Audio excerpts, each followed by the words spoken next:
जिस तेजी से फैलता है उतनी तेजी से पिछले वेरिएंट्स नहीं फैलते। सब्सक्राइब करें और बेल दबाएं ताकि कोई खबर रह न जाए। डॉक्टर अताउर रहमान साहब हमारे साथ मौजूद हैं। अस्सलाम वालेकुम डॉक्टर साहब।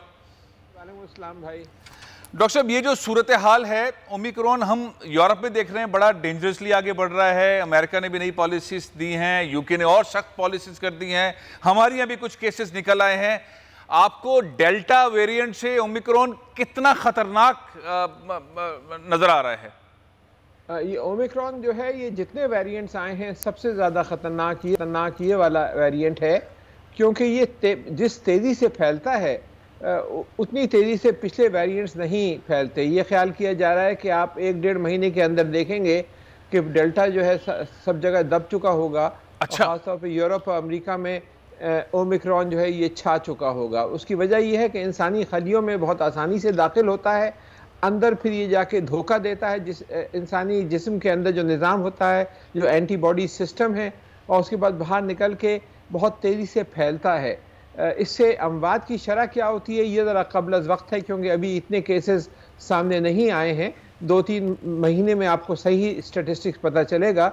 लेकिन जो इस वक्त सूरत हाल है, पूरी दुनिया दोबारा हिल कर रह गई है, क्योंकि ये वाला जो वेरिएंट आया है इसमें स्पाइक प्रोटीन्स, जो ये कांटे नुमा होता है, उसमें जिस कांटे से जो टिप्स होते हैं उस पर ख़ास किस्म के प्रोटीन्स लगे होते हैं, जिसके ज़रिए ये खलियों से बाइंड करता है और फिर अंदर दाखिल होता है। तो वहाँ पे तब्दीलियाँ आ गई हैं इसके साख्त में, इसके स्ट्रक्चर में, जिसकी वजह से ये आसानी से पहचाना नहीं जाता और अंदर दाखिल होता है। और एक नया वेरिएंट अभी 3-4 रोज़ पहले इसी का, ओमिक्रॉन का नया जो स्टेल्थ वेरिएंट कहलाता है, जो छुप के हमला कर रहा है, जिसको आसानी से PCR मशीन से भी डिटेक्ट नहीं किया जा रहा, ये स्टेल्दी वेरिएंट है, ये भी हाल में डिटेक्ट हुआ है।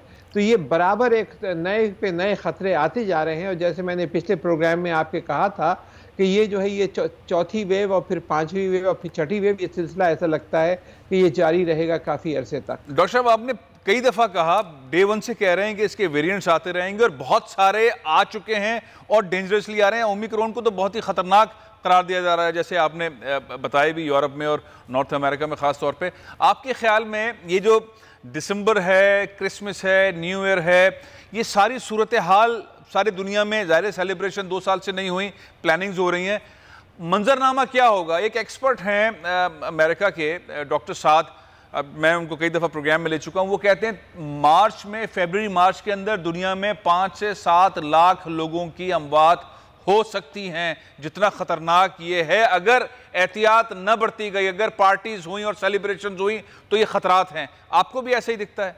जी बिल्कुल, वो सही फरमाते हैं, क्योंकि जिस रफ्तार से ये फैल रहा है और अगर एहतियात ना की गई क्रिसमस पे और आने वाले सीजन्स में, तो ये बहुत तेज़ी से ये फैल सकता है। अभी भी आप देखें, दुनिया में रोज़ाना तकरीबन 7 लाख नए अफराद मुब्तला हो रहे हैं कोरोना वायरस में। तो अगर आप पिछले 2 साल का ग्राफ देखें तो ये कम ज़्यादा होता रहा है, लेकिन इस वक्त तकरीबन मैक्सिमम पर है। वैक्सीनेशन के बावजूद ये इस वक्त तकरीबन मैक्सिमम पे पहुंच चुका है, जो पिछले 2 साल के अंदर आप देखें क्या होता रहा है। अच्छा डॉक्टर साहब, पाकिस्तान में क्या है सूरत हाल? पाकिस्तान में वैक्सीनेशन का प्रोसेस बहुत ठीक ठाक स्पीड में चलने के बाद अब रुक गया है, लोग अब वैक्सीनेशन की तरफ नहीं जा रहे, बूस्टर की बात हो रही है। पाकिस्तानियों को क्या करना चाहिए सारे मरहले में? पाकिस्तानियों को अगर उन्होंने वैक्सीन नहीं लगाई तो फ़ौरन लगवानी चाहिए, और 2 वैक्सीन लग चुकी हैं और 6 महीने से ज़्यादा होने वाले हैं तो बूस्टर लगवाना चाहिए, क्योंकि एक हद तक प्रोटेक्शन होती है इसकी।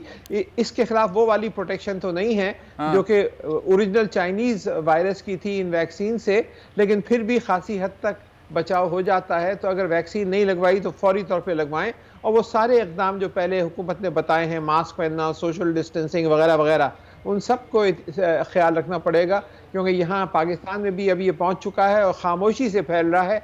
और इसकी तादाद अभी तक तो अल्हम्दुलिल्लाह मामलात बिल्कुल अंडर कंट्रोल हैं, लेकिन 1 महीने बाद क्या होता है ये हमारे और आपके बिहेवियर के ऊपर डिपेंड करता है कि किस तरीके से हम इस मामले को हैंडल करते हैं। अच्छा डॉक्टर साहब, एक और चीज़ बताइएगा कि क्या अगर खुदा न खास्ता पाकिस्तान में उस तरह से फैल जाता है जैसे कि यूरोप में फैल रहा है, तो क्या हम दोबारा सॉफ्ट लॉकडाउन की तरफ चले जाएंगे, कारोबार ज़िंदगी बंद होना शुरू हो जाएगा, मार्केट्स बंद होना शुरू हो जाएंगी, हमें मजबूरन ये करना पड़ेगा, हुकूमत को स्टेप्स लेने पड़ेंगे? ये बिल्कुल हुकूमत को इस तरह के स्टेप्स लेने पड़ेंगे। अल्लाह ना करे कि सूरत हाल पैदा हो, लेकिन NCOC रोज़ाना की बुनियाद के ऊपर मॉनिटर कर रहे हैं सूरत हाल।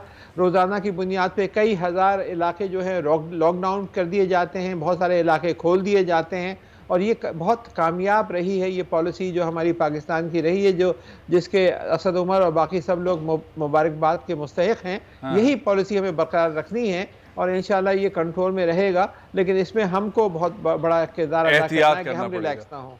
बहुत बहुत शुक्रिया डॉक्टर अतार रहमान साहब।